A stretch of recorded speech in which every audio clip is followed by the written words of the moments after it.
থেকে আপনাদের প্রতি আজকের এই উদাত্ত আহ্বান রইল। আপনারা যদি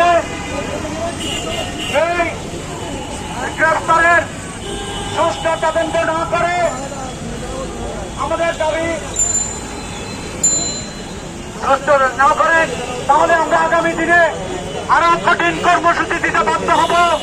পুলিশ প্রশাসনের দৃষ্টি আকর্ষণ করে বলতে চাই, আপনাদের কাছে দয়া করে বলছে, দয়া করে আমাদেরকে আপনাদের থানা ঘেরাও করার কর্মসূচি দিতে বাধ্য করবেন না। প্রিয় বন্ধুরা আমার, আগামী এক সপ্তাহের মধ্যে যদি আমাদের সহযোদ্ধা আমির হোসেন আমিরকে আমাদের মাঝে ফিরিয়ে দেওয়া না হয়, তাহলে আমরা ওই পুলিশ কমিশনারের কার্যালয়েও ঘেরাও করতে আমরা দ্বিধাবোধ করবো না।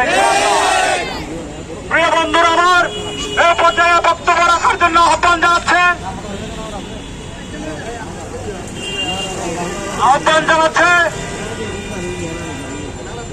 মিছিল পূর্ব সমাবেশে বক্তব্য রাখার জন্য আহ্বান জানাচ্ছে বাজিত থানা স্বেচ্ছাসেবক দলের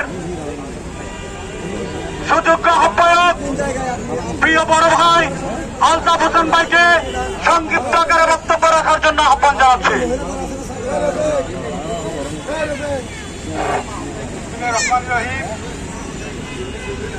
চট্টগ্রাম মহানগর আওতাধীন থানা সিনিয়র যুগ্ম আহ্বায়ক আমির হোসেনকে লিপ্ত মামলা দিয়ে জেল হাজতে প্রেরণ করার তীব্র নিন্দা ও প্রতিবাদ জানাচ্ছি। বিশেষ করে আমরা একটা কথাই বলবো, দীর্ঘ 17-18 বছর আমরা সংগ্রাম করেছি। আমাদের সরকার ক্ষমতা থাকা অবস্থায় মিথ্যে মামলা খাওয়ার জন্য আমরা আন্দোলন করি নাই। আমাদের কথা হচ্ছে সুষ্ঠু তদন্ত করে আপনারা মামলা দেন, কিন্তু